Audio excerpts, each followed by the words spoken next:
When I walk down the streets, see the people we stop and stare and say, haven't I seen that face somewhere a long time ago? When I walk down the street, see the stranger says, why hi, with how you going, buddy? When you walk down by, I thought I'd say hello. They say, haven't I seen your face before? Once in the morning, the next door. Once in one town, in big night, and then I see you around. Take a look at me, I'm young and evil. Yes, and evil. Not gonna be. Take a look at me, I'm young and evil. Yes, and evil. It's all that I'm gonna be if I don't make it. I'm thinking you know that it comes mama in the head. All that I'll need if I don't get it. In 1974, the Bishop and Reis Artificially Intelligent Informatics Network, or BRAIN, were commissioned by Melbourne City Municipality to find the true representation of the people, artists and artworks that have been venerated by the city's public artwork and monuments program.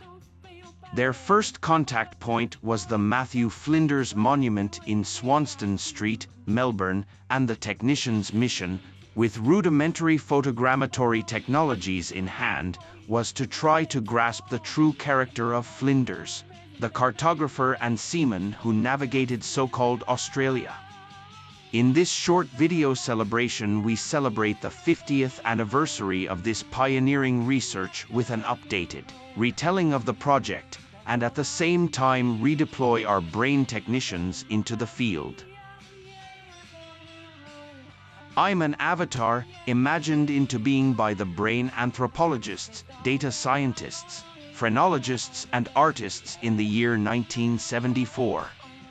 In that year, all known images from monuments, paintings, and drawings of his person, coupled with all of the texts written about Flinders and his travels, including notes about him from journals others kept, were collated. Each of those experts from their various fields were asked by BRAIN to determine the traits that would redefine his image against those collected at the site on Swanston St. After much debate about who the man truly was, the data was captured and interpreted by a complex algorithm that a team of artists then translated into this portrait, me. I am the Matthew Flinders avatar. In this face, based on all the data BRAIN had on Flinders in 1974, you'll recognize the colonist, the explorer, the lover, the liar, the philanderer, the husband, the criminal, the friend, the enemy, the imperfect human. Sadly, in 1984, the BRAIN's public art audit program came to an abrupt halt due to questions around their methods, with accusations of biased data collection, programming, and interpretation.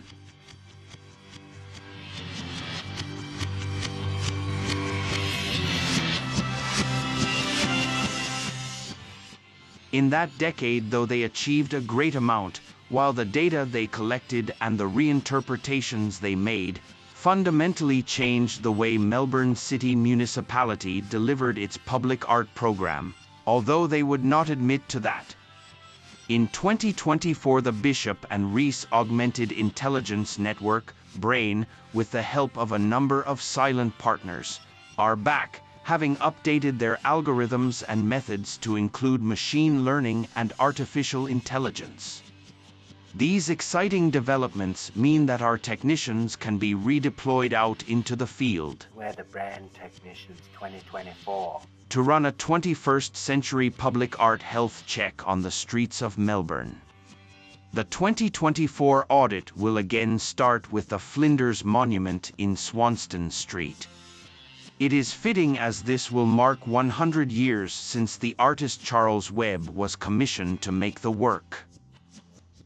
The BRAIIN technicians will run a photogrammetry check on Flinders by taking hundreds of images of his face to reanimate their yesterday's Zeros project. And in real time, they will run their brand new facial recognition and machine learning software on him to determine the traits that the representation of Flinders carries. These will be layered with all other known images, videos, and opinions of him, which will make up a data set to determine the true structure of Flinders' face, meaning I, sadly, might be made redundant. The BRAIIN technicians will compile their report for the municipality, and who knows, in this year, the 250th anniversary of my birth, the largest monument dedicated to my person, may well get an extreme makeover.